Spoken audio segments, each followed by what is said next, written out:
पे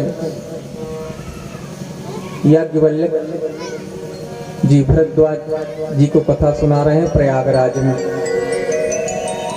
कल यहीं तक कथा हुई थी, इसके आगे की कथा आज श्रवण करना है। देखिए, कथा कभी भी सुना जाए अपने जीवन में तो जीव की कथा नहीं, जगदीश की कथा। यदि जीव की कथा आप सुनेंगे तो और मोह माया में पड़ जाएंगे। अगर हमारे जीवन में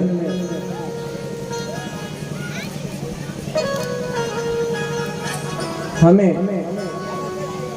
इस तन से अगर उद्धार होना है तो जगदीश की कथा सुननी पड़ेगी। अगर हम चाहते हैं कि बार बार संसार में ये जो आने जाने का झंझट है, जन्म मृत्यु का, इससे परे हो जाएं तो जगदीश की कथा सुननी पड़ेगी। जीव की कथा सुनेंगे तो आपको और व्यथा सताएगी, व्यथा में पड़ जाएंगे। अब कथा पहुंची है प्रयागराज में।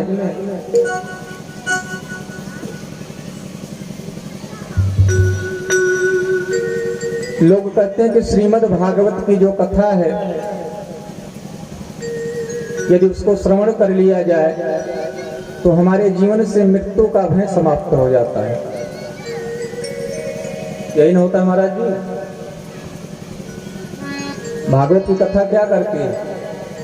हमारे जीवन से मृत्यु को भय को समाप्त कर देती है। लेकिन राम कथा को यदि हम आप श्रवण करेंगे तो हमें संसार में जीना सिखा देती है। और जो कथा हमें जीना सिखा देगी तो मृत्यु का भय अपने आप ही समाप्त हो जाएगा। फिर भय कहाँ रह जाएगा? जीने ही तो हमें आपको नहीं आ रहा है कि परिवार में, घर में, समाज में किस ढंग से जिया जाए कि हमारा जीवन सफल हो जाए।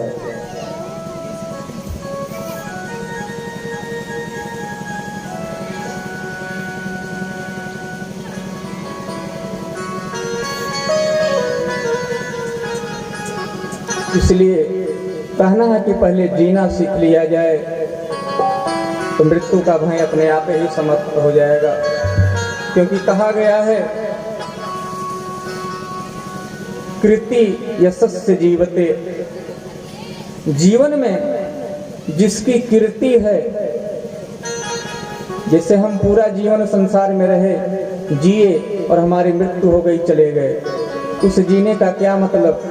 जियो इस ढंग से कि हमारी कीर्ति संसार में फैले, हमारा यश संसार में फैले, हमको लोग जाने कि कोई है, इस ढंग से जिया जाए। इसलिए इस श्लोक में कहा गया है कि कीर्ति यशस्य जीवते, जीवन में अगर जीना है तो हमारी कीर्ति होनी चाहिए, हमारा समाज में मान सम्मान होना चाहिए, आदर के साथ लोग हमें याद करें।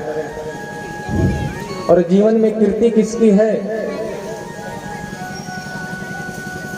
जाने के बाद भी जिसको लोग आदर के साथ याद करें, उसी की कीर्ति है, उसी को स्वर्ग की मोक्ष की प्राप्ति हुई है। इस संसार से जब हम चले जाएं और जाने के बाद लोग हमको अनाप शनाप कहना शुरू कर दें तो समझ लीजिए कि हमें नरक की प्राप्ति हुई है महाराज। यहाँ से चले जाने के बाद आदर के साथ अगर हमको लोग याद कर रहे हैं तो हमें स्वर्ग और मोक्ष की प्राप्ति हो गई, ऐसा समझना चाहिए। और जाने के बाद लोग तरह तरह की बातें कर रहे हैं, जाने दीजिए किसी तरह गया, बहुत दुष्ट प्रवृत्ति का था, तो समझ लीजिए कि हमको नरक की प्राप्ति हुई। यही जीवन का रहस्य है। तो इस ढंग से जिया जाए। प्रातः स्मरणी श्री विवेकानंद स्वामी कहते थे कि 100 साल से जीने से अच्छा है कि हम 20 साल ही जिए, लेकिन हमारा नाम लोग 100 साल तक लें।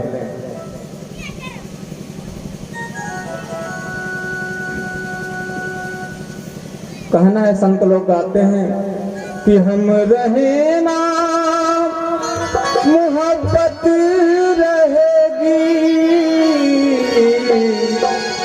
दास्तां अपनी दुनिया कहेगी, दास्तां अपनी दुनिया दुनिया कहेगी, नाम रह जाएगा आदमी का, क्या भरोसा है इस जिंदगी का, क्या भरोसा है इस जिंदगी का, साथ देती नहीं है किसी का। जीवन का कोई भरोसा नहीं है, क्षणभंगुर है, न जाने कब प्राण निकल जाए, इसलिए जब तक संसार में रहें तब तक ढंग से जिएं।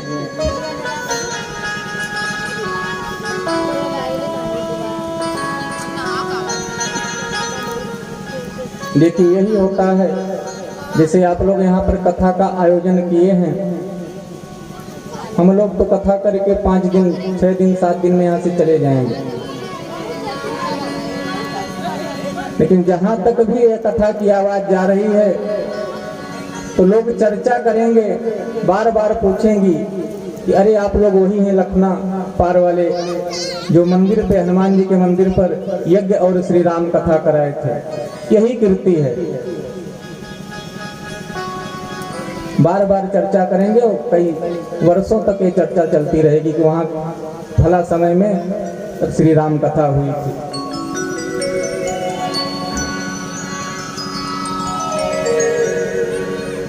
पूज्यपाद गोस्वामी तुलसीदास जी ने श्री रामचरितमानस में 7 कांड लिखे।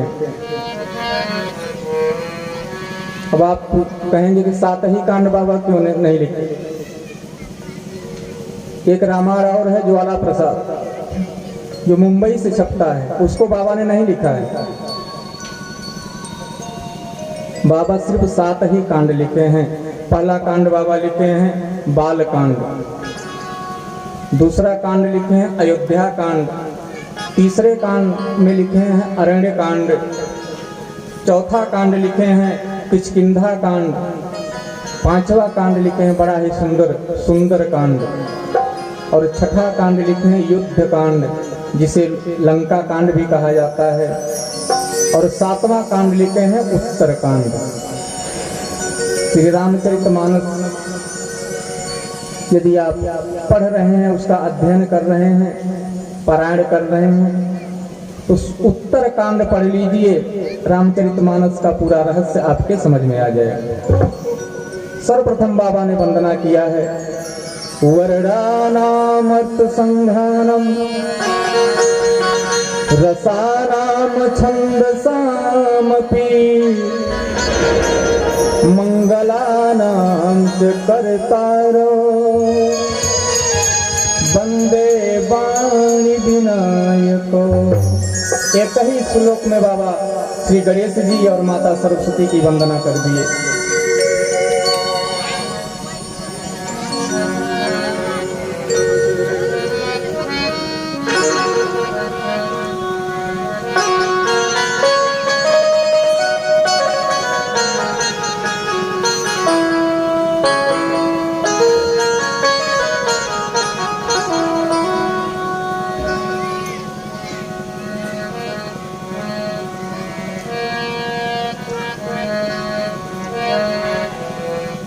आप लोग भी प्रयत्न कीजिए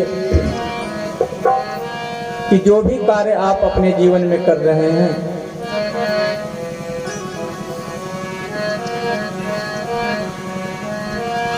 उस कार्य के प्रति सर्वकाल विश्वास में रहें कि यह हमारा कार्य सफल होगा, तभी वह कार्य आपका पूरे होने वाला है। कार्य कर रहे हैं लेकिन मन आपका आगे पीछे कर रहा है, पता नहीं कार्य होगा कि कार्य नहीं होगा। पूर्ण विश्वास में रहें कि यह हमारा कार्य निश्चित होने ही वाला है, प्रभु की कृपा हो जाएगी, निश्चित आपका कार्य पूर्ण हो जाएगा। इसलिए सर्वकाल विश्वास में रहें। बाबा कहते हैं कि कलयुग सम नहीं आन जुग जो नर कर विश्वास कि कलयुग के ऐसा कोई दूसरा युग नहीं है।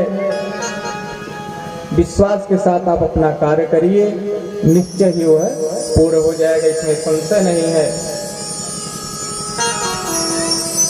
और लोग कहते हैं कि घोर कलयुग आ गया, घोर कलयुग आ गया। आप लोग भी सुने होंगे, कोई कार्य हो जाता है जब गड़बड़, तो यही लोगों के मुख से निकलता है कि अरे महाकलयुग, घोर कलयुग आ गया है। अभी कहाँ घोर कलयुग आया है? कलयुग कलयुगे कलि प्रथम चरण, अभी कलयुग का तो पहला चरण चल रहा है। जब चौथा चरण चलेगा तो न जाने क्या क्या होंगे। अभी तो कलयुग शुरुआत है। सिर्फ 5022 या 23 वर्ष ही बीता है कलयुग, और कलयुग की आयु कितनी है जानते हैं? 60,000 वर्ष की आयु है कलयुग। अभी तक कितना है? सिर्फ 5022 या 23 वर्ष।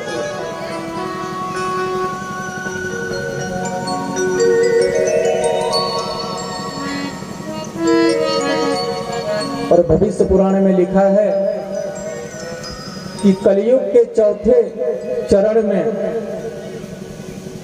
मनुष्य की जो साइज होगी सिर्फ 1 फुट की होगी,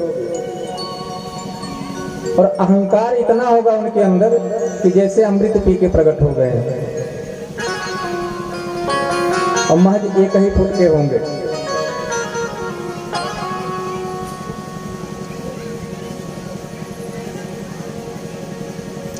और अभी कलयुग का पहला चरण है।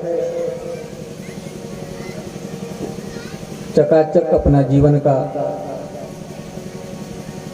आनंद का समय है, आनंद लीजिए। बाबा जी कहते हैं कि कलयुग जैसा कोई दूसरा युग नहीं है। लेकिन ये बात सबके लिए नहीं है। किसके लिए है? जो नर कर विश्वास, जिनको प्रभु के ऊपर विश्वास है, जो प्रभु में पूर्ण रूप से समर्पित हैं, उनके लिए कलयुग जैसा कोई दूसरा युग नहीं है महाराज। अन्य युगों में तो कई हजार वर्षों तक ऋषि मुनि तपस्या करते थे, फिर भी उन्हें भक्ति प्राप्त नहीं होती थी, कोई न कोई विघ्न आ जाता था। और कलयुग में सिर्फ राम नाम के सहारे आपको मोक्ष की प्राप्ति हो सकती है।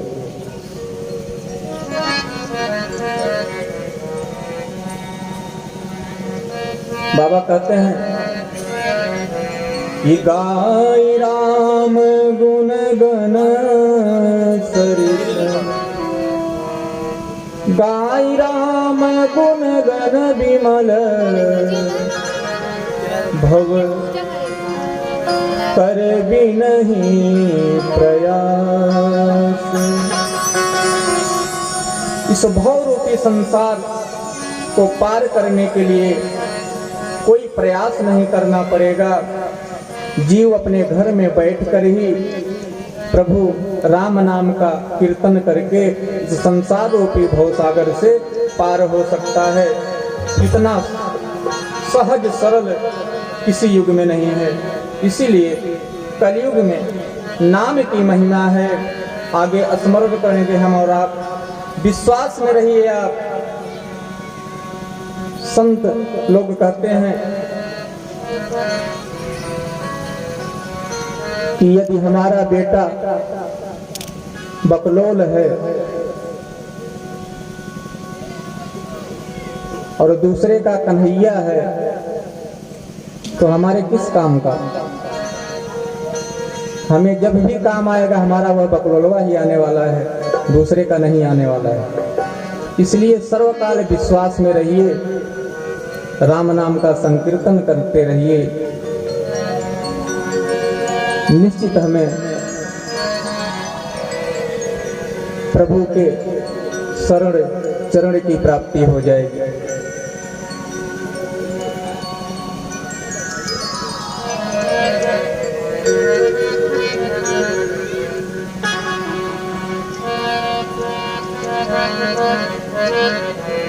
और हम आप कलयुग में हैं तो कलयुग में ही रहेंगे, दूसरे युग की कल्पना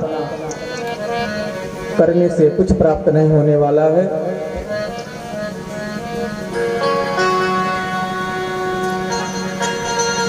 और दूसरे श्लोक में बाबा ने माता पार्वती और भोले बाबा की वंदना की है।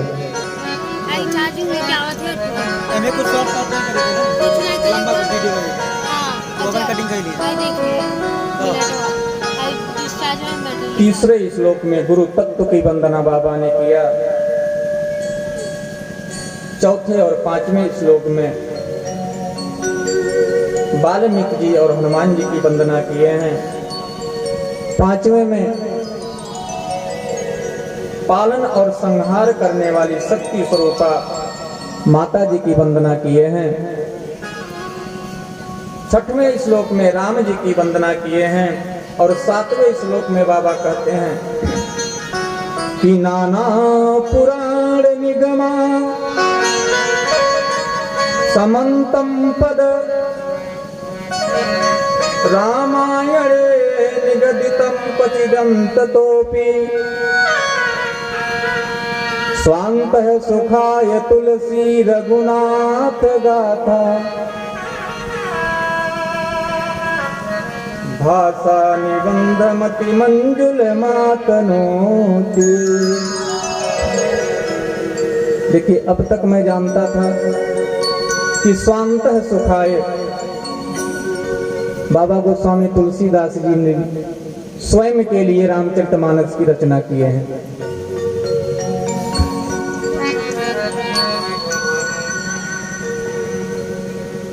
लेकिन अमर कोश में स्व के 4 अर्थ हैं। जिन लोगों ने अमर कोश का अध्ययन किया होगा उनको मिलेगा कि स्व शब्द के 4 अर्थ हैं। पहला आत्मा, आत्मीय, जाति और सेवक। कहने का तात्पर्य है कि पूज्यपाद गोस्वामी दास जी स्वांतः स्व के लिए लिखे। स्व यानी अपनी आत्मा के लिए, अपनी आत्मयी जनों के लिए, जाति के लिए और सेवक के लिए। एक शब्द में कहें तो बाबा सबके हित के लिए श्री रामचरितमानस की रचना किए। केवल अपने सुख के लिए यदि रामचरितमानस की रचना करते तो गोस्वामी तुलसीदास जी का यह निज स्वार्थ हो जाता। समस्त जनों के लिए श्री रामचरितमानस की रचना परम पूज्य गोस्वामी तुलसीदास जी बाबा ने किया। बाबा ने 7 श्लोक लिखे। बाबा ने 7 श्लोक लिखे। पंचदेव उपासना के लिए 5 सोरठा लिखे। उसके बाद वंदना क्रम प्रारंभ किए। सबसे पहले गुरु रज चरण की वंदना किए हैं गोस्वामी तुलसीदास जी ने। ब्राह्मणों की वंदना किए हैं। संत समाज की वंदना की है। यहाँ तक कि दुष्ट खलों की भी वंदना गोस्वामी परम पूज्य तुलसीदास जी बाबा किए। और कलयुग में भगवान के नाम को छोड़कर दूसरा कोई साधन नहीं है। प्रातः स्मरणीय पूज्यपाद वासुदेवानंद सरस्वती जी महाराज कहते हैं कि नाम कीर्तन करो तुम सुधर जाओगे। नाम कीर्तन करो तुम सुधर जाओगे। नाम कीर्तन करो तुम। यदि प्रभु श्री राम जी का संकीर्तन किया जाए तो हमारे जीवन की जो व्यथा है वह समाप्त हो जाती है। वाणी मधुर हो जाती है संकीर्तन करने से। जब कौवा मीठा शब्द बोलने लगा तो हम आप तो मनुष्य हैं। कौवा यानी कागभूषुंडी जी बाबा कहते हैं कि मधुर बचन जब बोले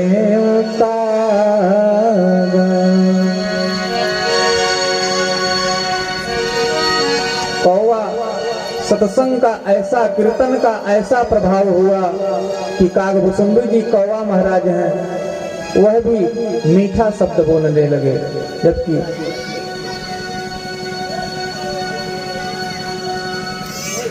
पक्षियों में कौवों को चंडाल कहा जाता है, उसकी वाणी कोई सुनना पसंद नहीं करता।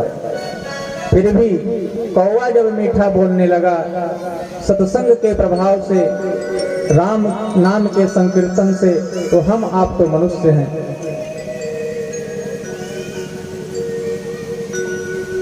गोस्वामी जी ने राम नाम की वंदना की। उसके बाद भूत भावन भगवान शिव जी को प्रणाम करके कथा प्रारंभ किए हैं। कथा प्रारंभ कहाँ से हुई? तीर्थराज प्रयाग जी से। हर साल माघ महीने में जब सूर्य मकर राशि पर जाते हैं, उस समय माघ मेला लगता है 1 महीने का, प्रतिवर्ष। वहां पर संत समाज, ऋषि मुनि जगह जगह से आकर के 1 महीने तक प्रयाग में कल्पवास करते हैं, स्नान करते हैं, स्नान दान आदि 1 महीने तक करते हैं। त्रेता युग था। त्रेता युग में एक बार माघ मेले में संत समाज आकर के स्नान किया।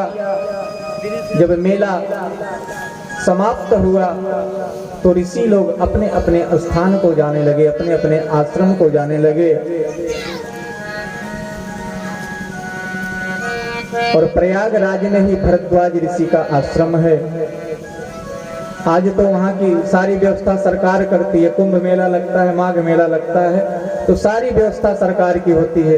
लेकिन उस जमाने में, त्रेता युग में, सारी व्यवस्था ऋषि मुनियों के रहने की भरद्वाज ऋषि जी करते थे। तो जब स्नान करके सब ऋषि जाने लगे तो भरद्वाज जी ने एक ऋषि जिनका नाम है याज्ञवल्क्य जी, उनको रोक लिए और लेकर के अपने आश्रम में आए। उनको बैठाए हैं, पंचोपचार से उनका पूजन किए हमारा। कि भरद्वाज ऋषि, भरद्वाज मुनि बसहि प्रयागा।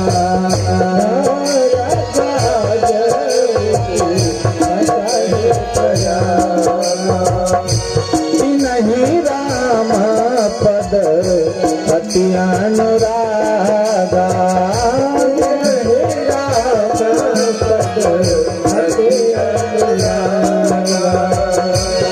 नहीं राम पद अति अनुरागा।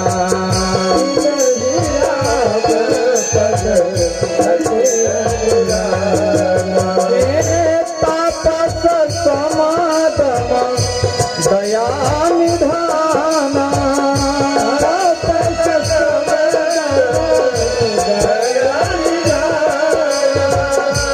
परमारथ परम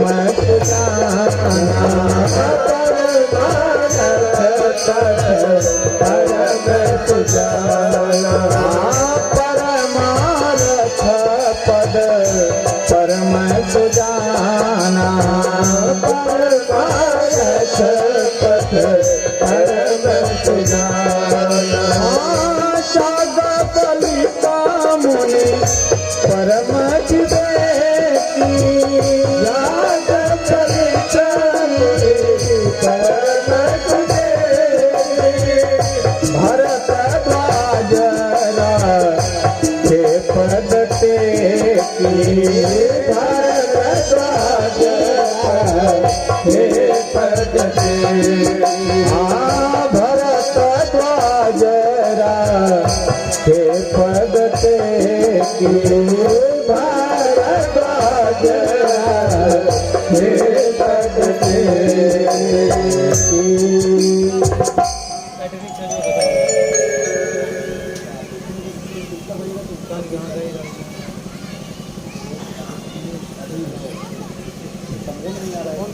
ये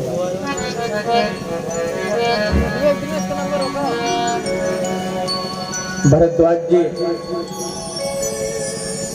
प्रयाग में रहते हैं और जब माघ मेले से सब संत जाने लगे तो एक जाग बलिक नाम के मुनि थे,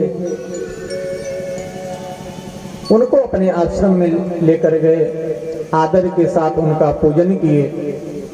पूजन करने के बाद उनसे बोले कि मेरे मन में एक संशय है,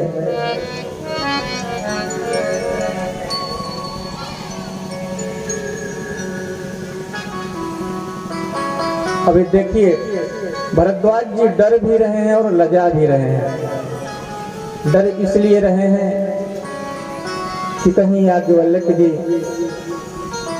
उन्हें श्राप न दे दें,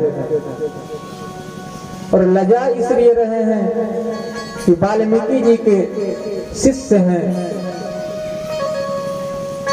कहीं भरद्वाज जी सोचे न कि इतने महान संत के शिष्य होने के बाद इतना भी नहीं जानते हैं, इसलिए लजा रहे हैं। और प्रश्न क्या करते हैं, संशय उनका क्या है, जीवन में हम हों आप हों, किसी के भी जीवन में यदि संशय आ जाए तो उसका निवारण करना चाहिए। संशय में जीवन व्यतीत मत करिए, संशय से बाहर निकलिए, किसी न किसी तरह से उसका निवारण करके संशय से बाहर निकला जाए। जिस तरह से आजकल एक बीमारी आई है डायबिटीज जिसको है, यदि मीठा खाना बंद न करे तब क्या होगा, शरीर का नाश कर देगी। उसी तरह से संशय है, जीवन में संशय लेकर अगर हम जिएंगे और मानेंगे नहीं कि हम संशय में हैं, यदि संशय हो जाए तो मान लीजिए कि हमें संशय है और किसी योग्य के पास जाकर के अपना संशय दूर कर लीजिए, नहीं तो हमारे जीवन का विनाश कर देती है। संशय वो बीमारी है। तो भरद्वाज जी प्रश्न करते हैं जागवल्क्य जी से, राम तवाना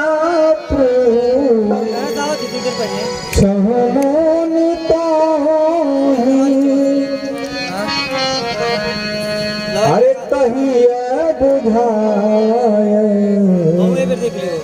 कृपानी मोही। प्रश्न क्या किए, भरद्वाज जी ने कहा कि प्रभु मुझे एक संशय है,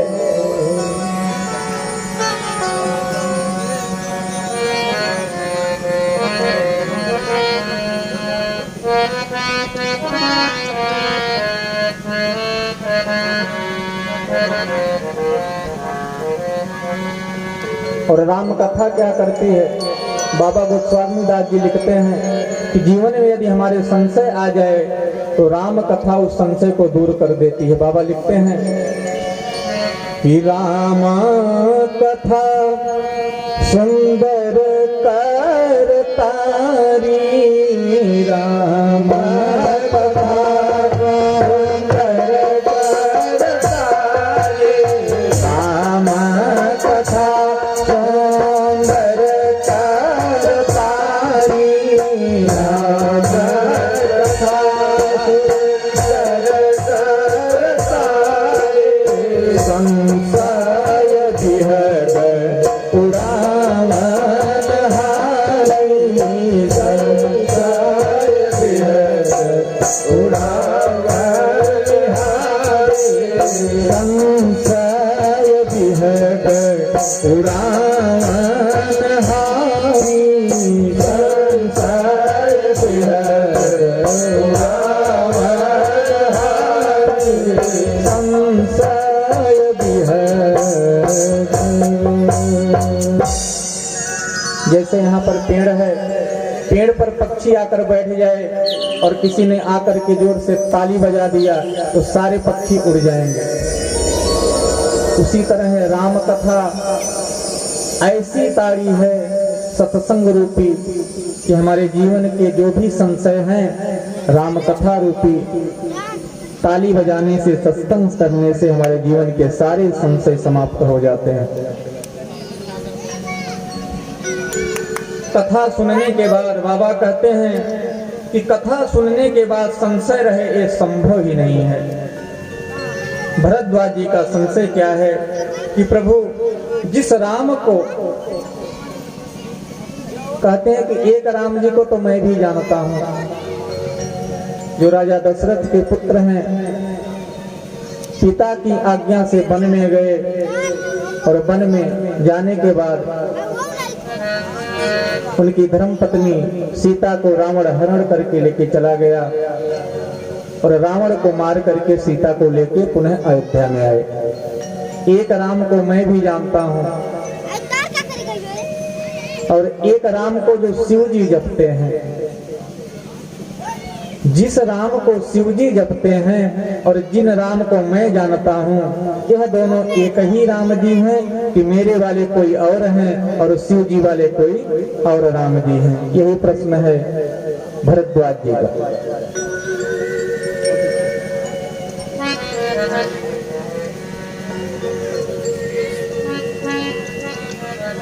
और उनसे कहते क्या हैं, कहिए रघुनाथ कथा विधि नाना, कि विविध प्रकार से श्री राम जी की कथा मुझे श्रवण कराइए ताकि हमारा संशय दूर हो सके। पहले तो याज्ञवल्क्य जी मुस्कुराए और बोले, मैं आपकी चतुराई समझ गया, आपको कोई संशय नहीं है, आप मुझसे श्री राम कथा सुनना चाहते हैं।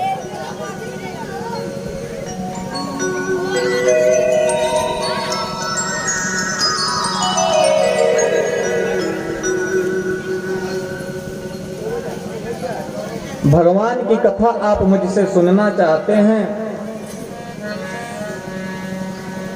मैं आपको सुनाऊंगा। देखें, संत कहते हैं यदि कहीं कथा चल रही है तो प्रश्न ऐसा किया जाए, कुछ लोग कथा के बीच में आकर के महाराज जी से प्रश्न कर देते हैं, अच्छा महाराज जी बताइए इसका क्या मतलब है। सही है, प्रश्न करना चाहिए, लेकिन कथा मंच पे नहीं। जब कथा पूरी हो जाए, महाराज जी कहीं बैठे एकांत में, तब उनसे प्रश्न करिए। यह नहीं कि कथा चल रही है बीच में ही आके आप प्रश्न कर दिए, कथा वहीं रुक जाएगी। तो प्रश्न करना चाहिए, लेकिन कथा के बीच में कोई ऐसा प्रश्न करिए कि राम जी की कथा प्रारंभ हो जाए। ये ऐसा प्रश्न न हो कि कथा ही बीच में रुक जाए। बाबा कहते हैं, याज्ञवल्क्य जी महाराज ने कहा कि मैं आपको कथा सुनाऊंगा। जैसा आपने प्रश्न किया है ठीक उसी तरह एक बार पार्वती जी ने भी प्रश्न किया था शिव जी से। वह कथा तो मैं बाद में सुनाऊंगा, लेकिन उसके पहले की एक कथा है वह मैं आपको सुना रहा हूं। त्रेता युग का समय था। भूत भावन भगवान अपनी अर्धांगिनी सती जी के साथ कैलाश पर्वत से दंडकारण्य क्षेत्र कहाँ जानते हैं? महाराष्ट्र में नासिक पंचवटी का जो क्षेत्र है उसको दंडकारण्य क्षेत्र कहा जाता है। वहीं पर भोले बाबा सती जी को साथ में लेकर के दंडकारण्य पहुंचे हैं। और किसके यहाँ गए?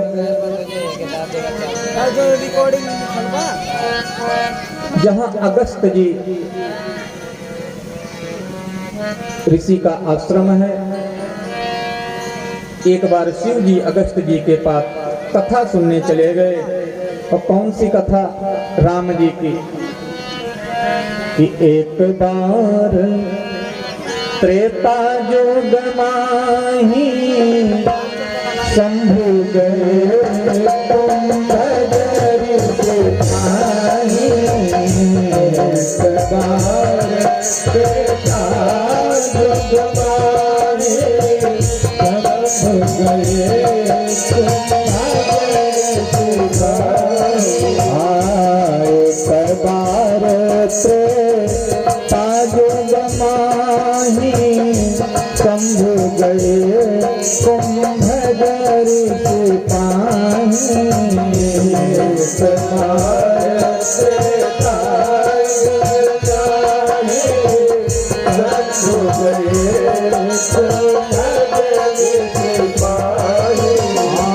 संगति जग जननी भवानी संगति जग जननी भवानी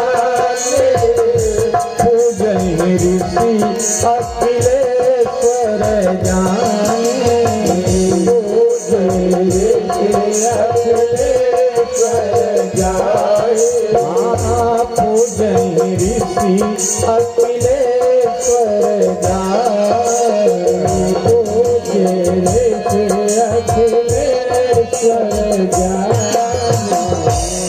अगस्त जी के द्वार पर साक्षात शिव जी पहुंचे हैं और जब अगस्त जी ने देखा कि भोले बाबा आ गए हैं, गदगद हो गए हमारे खुशी के।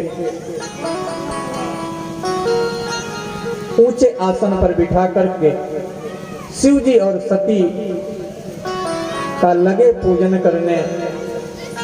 यहाँ पर सती मैया सोचने लगी कि नियम है कि श्रोता वक्ता का पूजन करते हैं और यह अगस्त जी हैं, इनके पास हम लोग कथा सुनने आए हैं, यही हम लोग की पूजा कर रहे हैं। इसका मतलब कि हम लोगों से कम ज्ञान इनके पास है।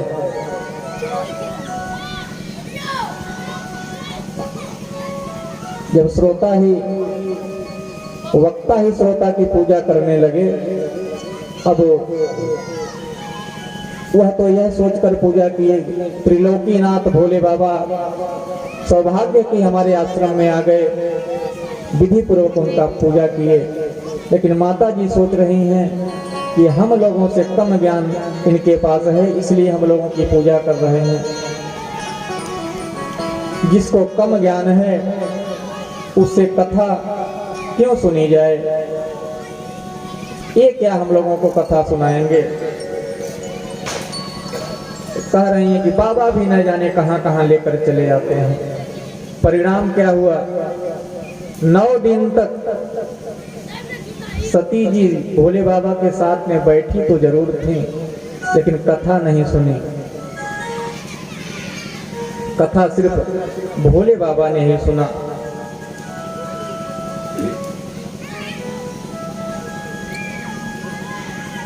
ध्यान रखिएगा, इस कथा में तो बहुत कम लोगों की संख्या है। कथा में बैठते तो बहुत लोग हैं, आवश्यक नहीं है कि सब लोग कथा का श्रवण करें। अगर आप लोग सुन रहे हो तो बड़ी अच्छी बात है, सौभाग्य की बात है हमारे लिए।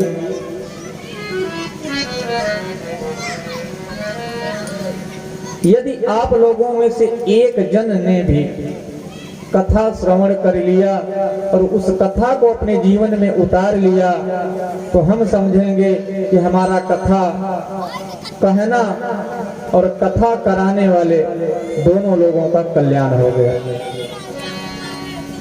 सौभाग्य हो जाएगा हम लोगों का यदि एक व्यक्ति ने श्री रामचरितमानस की कथा श्रवण करके उस कथा को अपने जीवन में उतार लिया। तो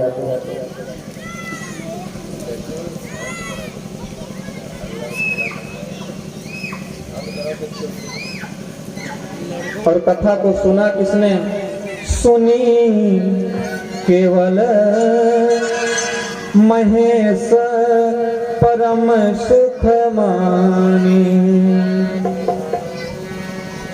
भगवान की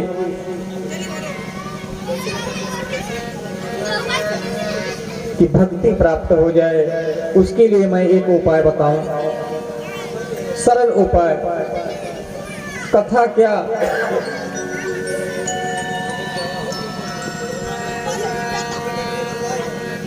प्रयास किया जाए कि जहां हम बैठे हैं वहीं हमारा मन भी रहे। यदि कथा के पंडाल में हम बैठे हैं तो हमारा मन भी यहीं रहे।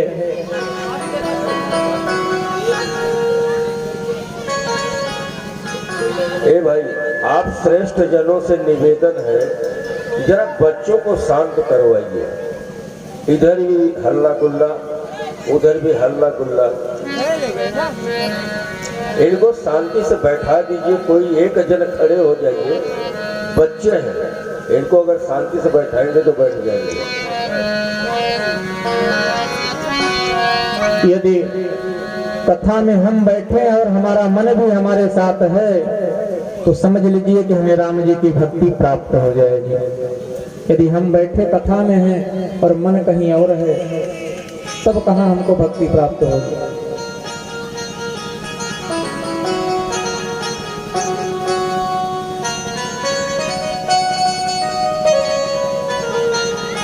यहाँ सती जी का शरीर तो बैठा है भोले बाबा के साथ में कथा सुनने, लेकिन उसका मन नहीं लग रहा है, मन कहीं और है, क्योंकि कथा तो उन्हें सुनना नहीं है। और जाते समय शिव जी ने पूछा कि ऋषिवर, आपने इतनी अच्छी कथा सुनाई, आपको दक्षिणा में क्या दे दिया जाए।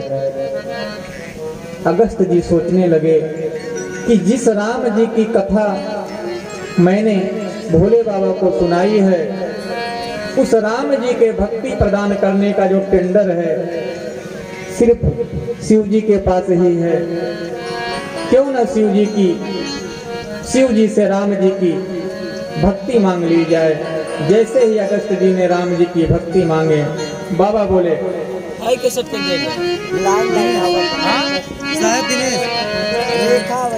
ऋषि पूछी हरि भगति सुहाए,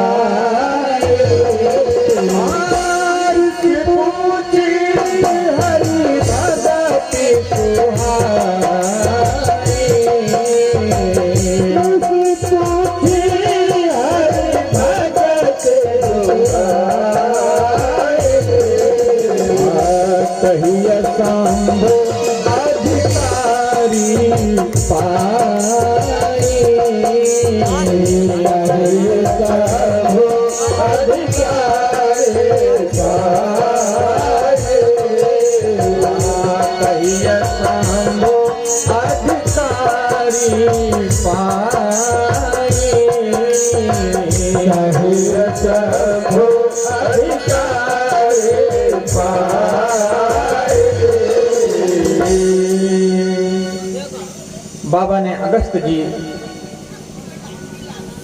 बाबा से अगस्त जी ने राम जी की भक्ति मांगी। बाबा ने भक्ति प्रदान कर सती जी के साथ कैलाश जाने लगे। त्रेता का युग का समय है। पहले मैं आपको बताया कि राम जी का अवतार हुआ है और प्रभु 14 वर्ष के लिए वन में हैं और इसी दंडकारण्य क्षेत्र में पंचवटी में प्रभु माता सीता को लक्ष्मण भैया के साथ रो रो करके खोज रहे हैं। हे खगहे मृगहे मधुकर श्रेणी, तुम देखी सीता मृगनयनी। उसी समय बाबा कथा सुन के ऊपर के मार्ग से बाबा जी आ रहे हैं और नीचे दंडकारण्य वन में राम जी लक्ष्मण के साथ सीता जी को ढूंढ रहे हैं। सीता जी का हरण हो गया है और दोनों भाई उन्हें ढूंढ रहे हैं। बाबा ने ऊपर से ही देखा, बोल पड़े सच्चिदानंद भगवान की जय हो।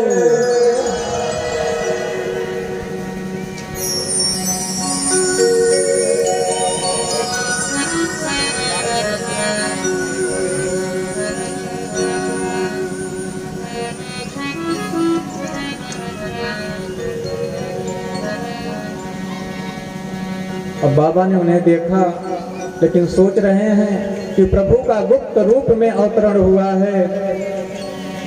यदि सन्मुख नजदीक चले जाएंगे तो गुप्त रूप प्रकट हो जाएगा। इसलिए दूर से ही हाथ जोड़ करके उन्हें प्रणाम किए।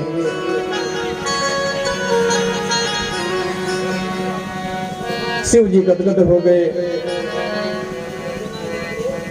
और मां सोचने लगी कि ये दोनों ब्रह्म हैं जिनको शिव जी सच्चिदानंद भगवान कह रहे हैं। शंका हो गई माता जी को, सोच रही है दोनों ब्रह्म कैसे हो सकते हैं। ब्रह्म तो वो है कि व्यापक अज अकल अनीह अवेद, सो की देह धरि होई न रह, जाई न जानत वेद। जो व्यापक है तो सर्वत्र है, अजन्मा है, अनिष्ट है, उसकी कोई इच्छा नहीं है, अभेद है, वो भगवान शरीर धारण करेंगे। सती जी ने भगवान के अवतारवाद पर ही प्रश्न खड़ा कर दिया। शिव जी ने समझाया कि देवी संशय में मत रहो, प्रणाम करो। यही सच्चिदानंद भगवान हैं, राम जी हैं, जिनकी कथा हम और आप अगस्त जी के यहाँ से सुनकर आ रहे हैं, जिनकी भक्ति हमने अगस्त जी को प्रदान की। लेकिन महिलाओं के अंदर एक दोष होता है, सबके अंदर नहीं है लेकिन होता तो निश्चित है, कि किसी की बात ये जल्दी सुनती नहीं है, जो इनका मन करेगा वही करेंगे। एक कथा आती है, एक बार माता पार्वती जी और शिव जी कैलाश से चले।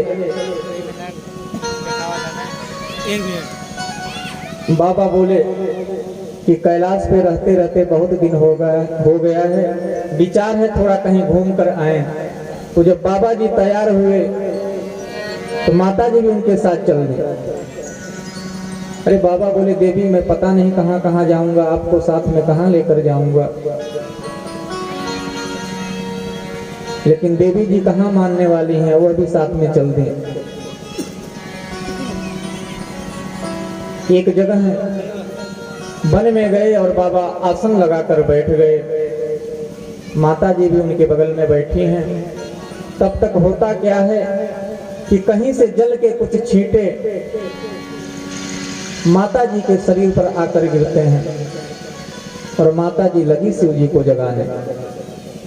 जगाते जगाते जब कुछ प्रयत्न करने के बाद शिव जी जागे तो माता जी ने कहा कि अच्छा आप ये बताइए कि यहाँ इस वन में दूर दूर तक न कोई नदी है, न कोई सरोवर है, न कोई तालाब है, तो जल के छींटे हमारे ऊपर आए कहाँ से? बाबा ने कहा कि देवी इसके विषय में आप न ही जानिए तो बढ़िया है। लेकिन माता जी जिद कर गई, बोली कि नहीं बाबा आपको बताना ही पड़ेगा। बाबा जी कहें कि यहाँ से 100 योजन दूर पर समुद्र है और उस समुद्र में एक राघव नाम की मछली है। वह मछली जब करवट लेती है तो उसके जो छींटे हैं जल के बहुत दूर दूर तक जाते हैं। अब माता जी आश्चर्यचकित हो गई, बोली कि अरे कितनी बड़ी राघव मछली है कि जब करवट लेती है तो उसके छींटे बहुत दूर दूर तक जाते हैं। चलिए मुझे उस राघव मछली को दिखाइए। अब आगे आगे भोले बाबा और पीछे पीछे माता जी चल दिए।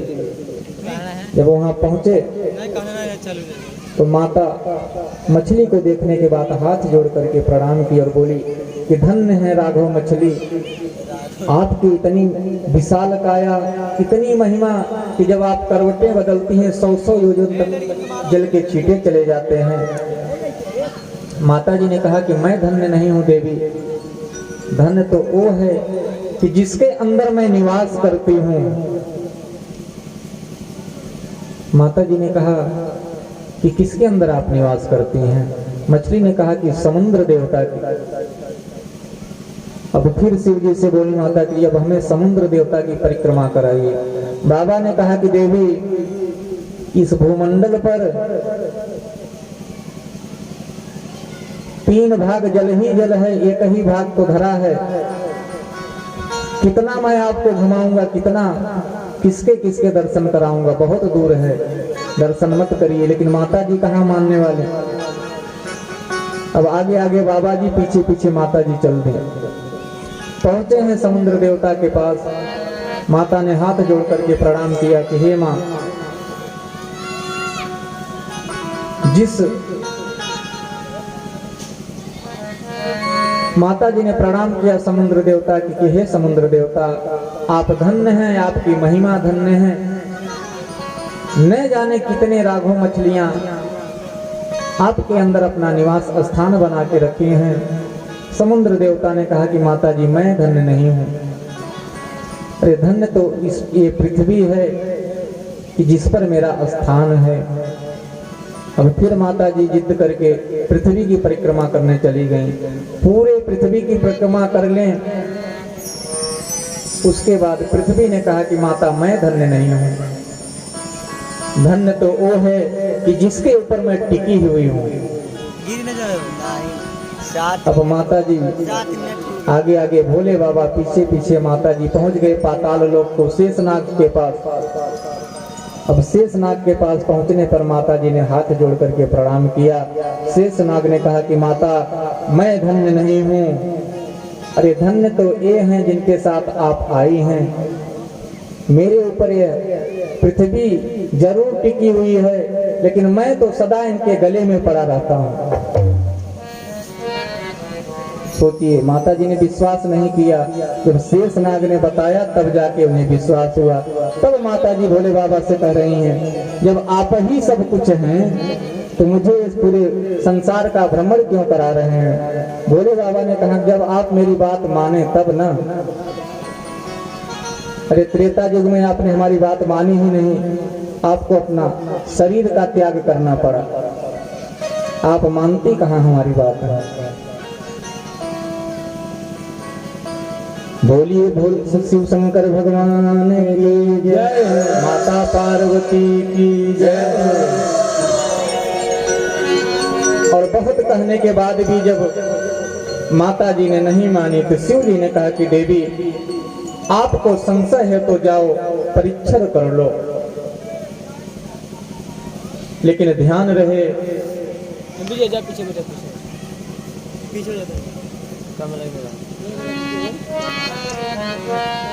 ध्यान रहे जीवन में अपने श्रेष्ठ का कभी परीक्षण नहीं करना चाहिए, उनकी कभी परीक्षा नहीं लेनी चाहिए। कुछ भी हो जाए जीवन में भूल कर भी अपने श्रेष्ठ की परीक्षा नहीं लेनी चाहिए। और संत लोग कहते हैं कि संत की, सतगंध की, भगवान की और हमारे वेद मंत्रों की, भागवत की, इनकी कभी परीक्षा मत लेना। सती जी परीक्षा लेने गई तो बाबा ने सावधान किया, ध्यान दीजिएगा कि आप जिसकी परीक्षा लेने जा रही हो कोई जीव नहीं है, जगदीश हैं, सावधानी रखिएगा। मां गई। शिव जी सोचने लगे कि मेरे कहने के बाद भी सती का भ्रम दूर नहीं हुआ। इसका अर्थ लगता है कि अब सती का कल्याण नहीं है।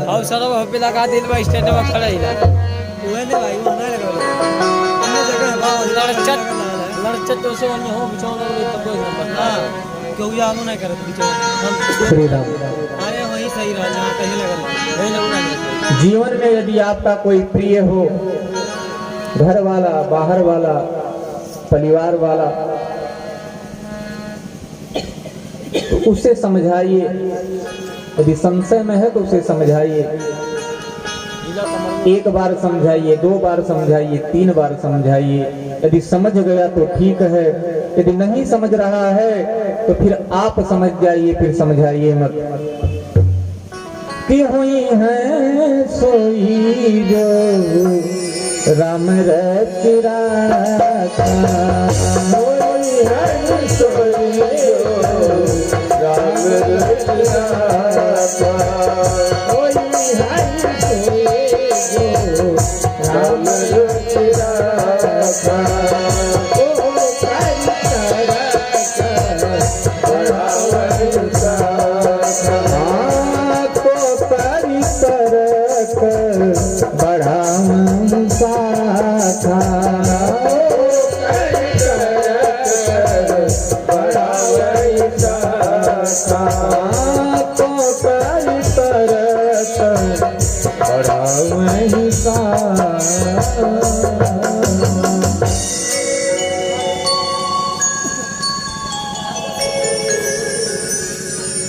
अब वही वही होगा, समझ जाइए कि अब वही होगा जो भगवान रच के रखे हैं। आप केवल बैठकर कीर्तन करिए कि किसी प्रकार इनका कल्याण हो।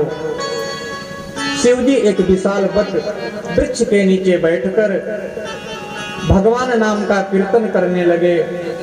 यहाँ कई लोग कहते हैं कि शिव जी ने गलत किया। अलग अलग संतों का मत है कि शिव जी ने गलत किया, सती को अकेले जाने ही क्यों दिए। अब आप विश्वास करिए, शिव जी पूर्ण रूप से विश्वास में हैं और माता सती संशय में है। संशय और विश्वास एक साथ चल सकता है? कभी नहीं। शिव जी को पूर्ण रूप से विश्वास है कि सच्चिदानंद भगवान राम जी हैं और सती को संशय है कि यह राम जी हो ही नहीं सकते।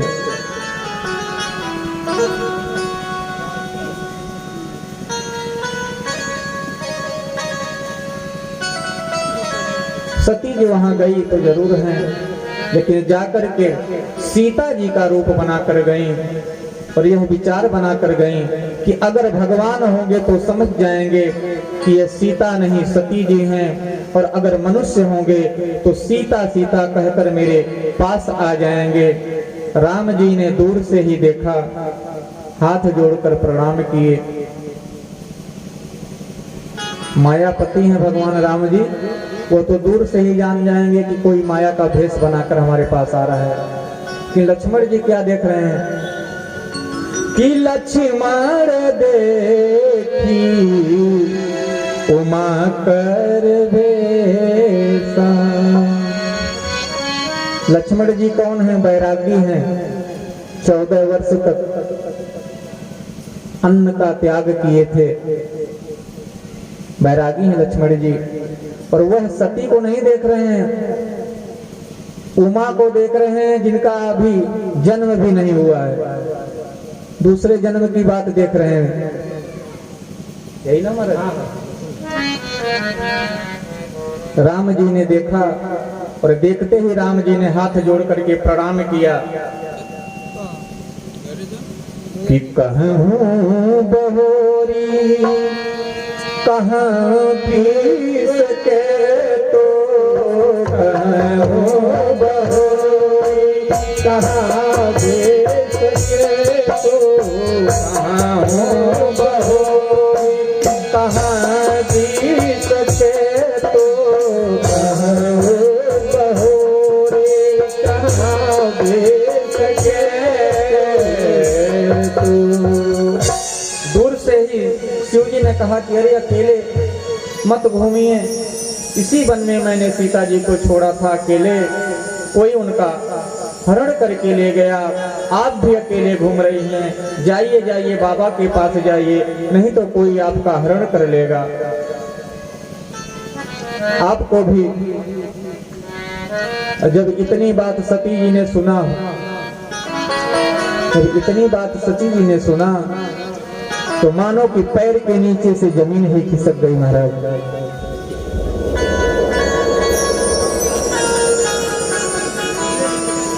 सोच रही हैं कि अरे भोले बाबा ने मुझे समझाया, इतना बड़ा अज्ञान मुझसे हो गया, शिव जी के बात का मैंने विश्वास नहीं किया। वापस गई हैं।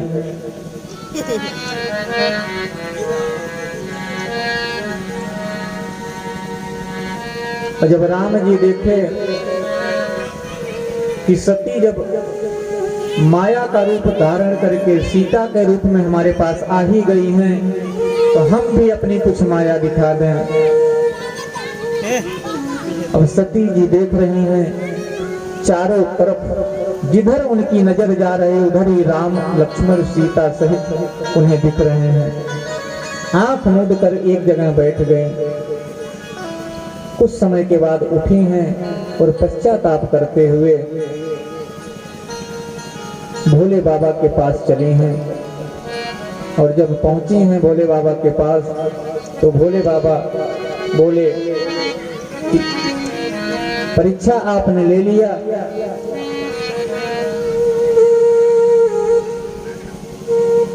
भोले बाबा बोले कि गई समीप महेश, हंसी पूछी कुशला।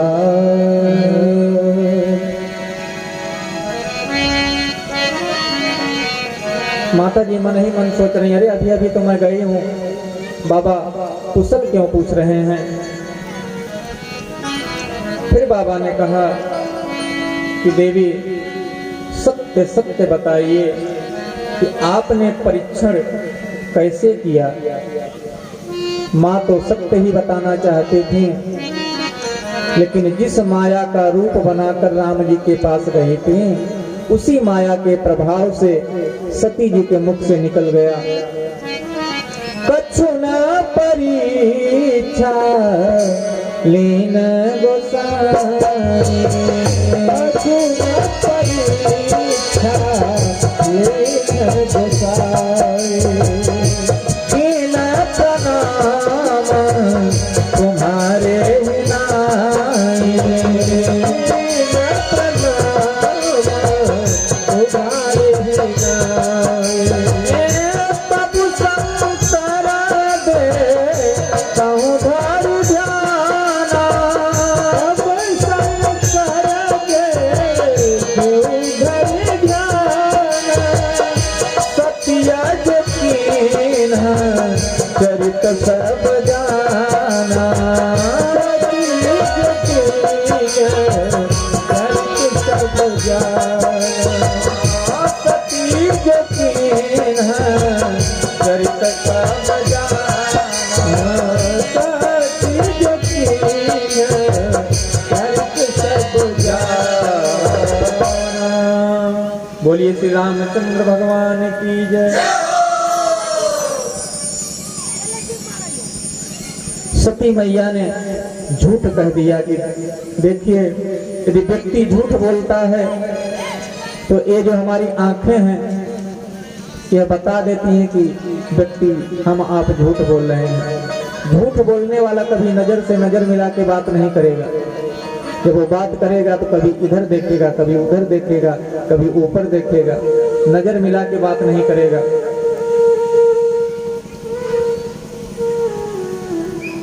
सती जी ने कहा कि प्रभु मैंने कोई परीक्षा नहीं ली, बस आपकी तरह प्रणाम करके चली आई। बाबा सोचने लगे कि सती को तो संशय था और प्रणाम करके चली आई, रास्ते में इन्हें कौन सा ऐसा गुरु मिल गया जो समझाया और इनके समझ में आ गया।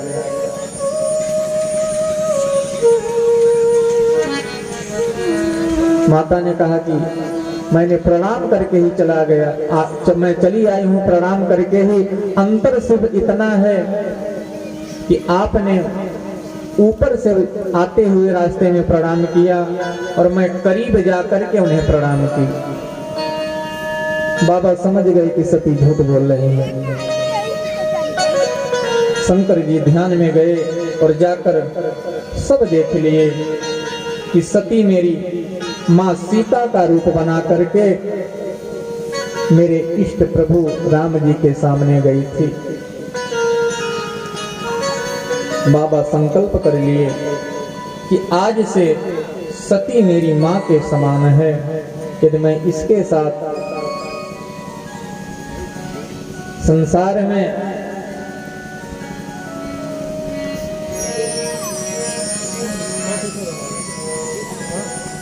गृहस्थी करूंगा तो मेरी भक्ति कलंकित हो जाएगी। संकल्प कर लिए शिव जी।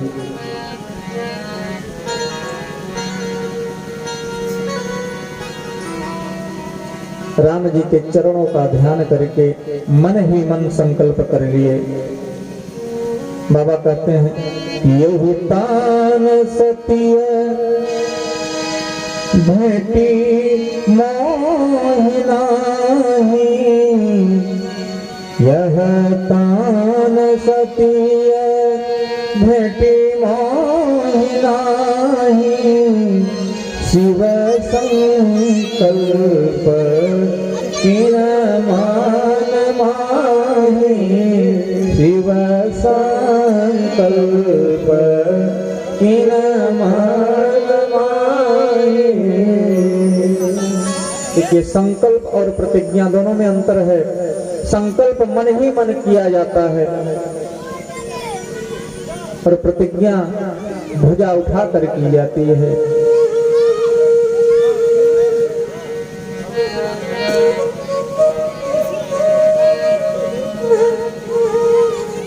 बाबा संकल्प कर लिए, त्याग दिए। याद रखिएगा, त्याग शरीर से नहीं होता, त्याग हमेशा मन से होता है। किसी व्यक्ति दुष्ट प्रवृत्ति का हो गया है, आपकी बातों में नहीं आ रहा है, घर का हो, परिवार का हो, समाज का हो, कहीं का भी हो, तो उसको दंडित मत करिए, मन द्वारा उसका त्याग कर दीजिए। त्याग की बड़ी महिमा है। त्याग करने के बाद शायद कुछ दिन के बाद उसके अंदर सुधार आ जाए, प्रभु की कृपा हो जाए। मन द्वारा उसका त्याग कर देना चाहिए। आकाशवाणी हुई,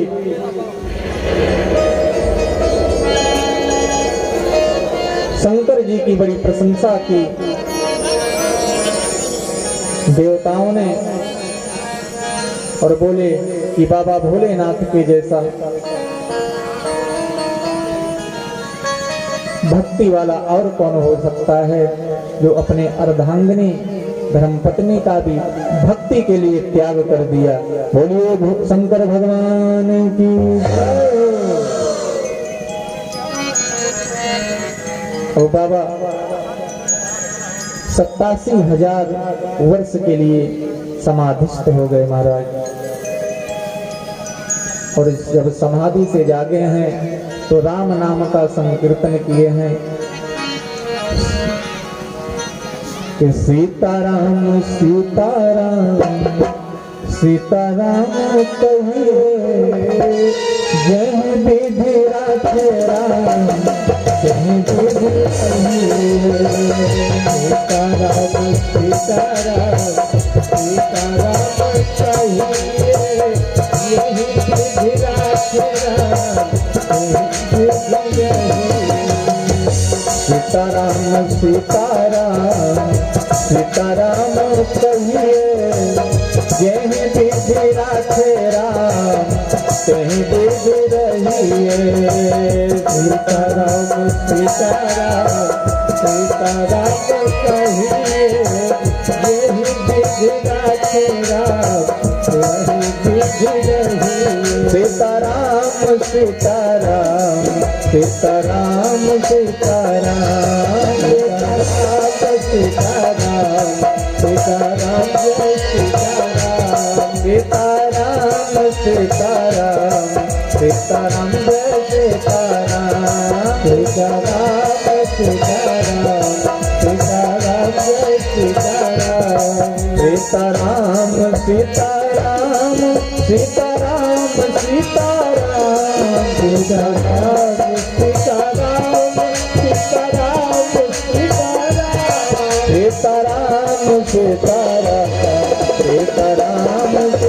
सीताराम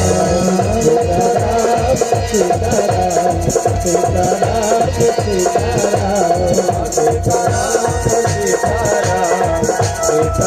सीताराम सीताराम सीताराम सीताराम सीताराम बोलिए सच्चिदानंद भगवान की जय। श्री राघव सरकार की जय।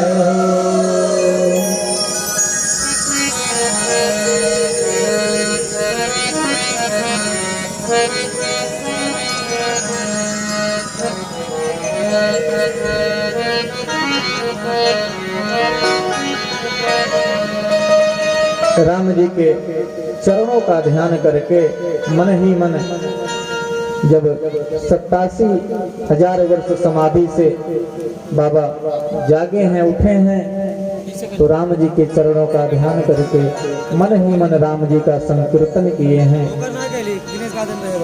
और माता सती को सन्मुख आसन दिए हैं।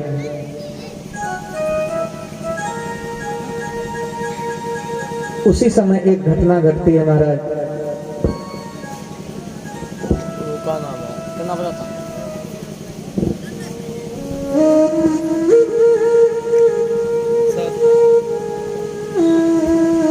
दक्ष प्रजापति,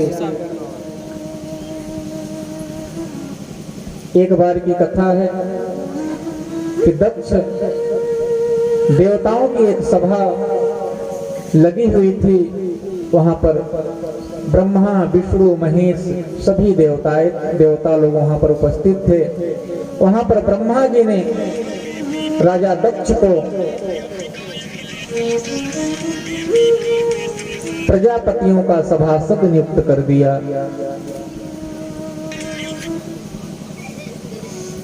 और उस सभा में ब्रह्मा, विष्णु, महेश बैठे हुए थे।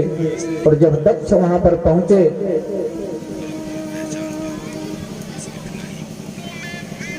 तो क्रोधित हो गए। क्रोधित किस लिए हुए कि जो शिव जी उठे नहीं, ब्रह्मा विष्णु तो उठे नहीं। दक्ष सोच रहा है शिव जी तो हमारे दामाद हैं, यह क्यों नहीं उठे। वही रुष्ट हो गया, बैर कर लिया शिव जी से। उसी समय दक्ष अपने यहाँ एक यज्ञ का आयोजन किए और उस यज्ञ में सबको निमंत्रण गया है, सभी देवताओं को, लेकिन शिव जी को, भोले बाबा को निमंत्रण नहीं आया है।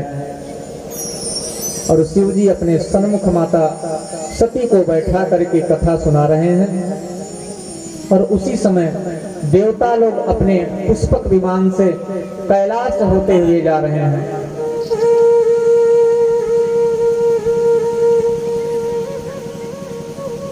और जब सती जी की नजर विमानों पे पड़ी तो सती जी ने बाबा से पूछ दिया कि बाबा, स्वामी, यह देवता लोग आज कहाँ जा रहे हैं। बार बार पूछने पर बाबा ने कहा कि आपके पिताजी के यहाँ दक्ष प्रजापति ने अपने यहाँ यज्ञ का आयोजन किया है और उस यज्ञ में सभी देवताओं को निमंत्रण गया है। माता ने कहा कि मैं भी जाऊं। शिव जी ने कहा कि हमको निमंत्रण नहीं है, हम कैसे जा सकते हैं। तब सती ने कहा, पिता के घर, गुरु के घर, स्वामी के घर,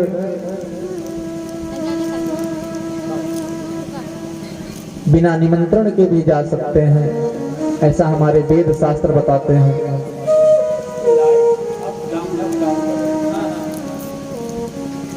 जय सिया राम। प्रभु ने कहा कि यद्यपि जा तो सकते हैं, लेकिन यदि अपमानित करने के लिए हमें निमंत्रण नहीं दिया गया है तो वहां जाने से भलाई नहीं है, ऐसे स्थान पे नहीं जाना चाहिए।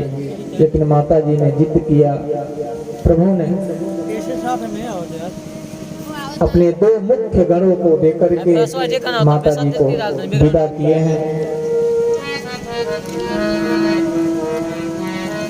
हरी चक्कर भाई फला ना बारे बा हरी चक्कर होइसो ऊपर सुकाने ना वाला तो वहां से ना हो यार ओकर ऊपर वाला ना। हां ना पगली के ना इसके बारे पगल ऊपर वाला फ्लाइट हुआ है, ऊपर फ्लाइट हुआ हमने कि दिए मुख्य वन संग तब विदा की त्रिपुरारी। बाबा भोलेनाथ ने दो अपने मुख्य गणों को दे करके सती जी को विदा किए हैं। सती जी पहुंची हैं अपने पिता के घर।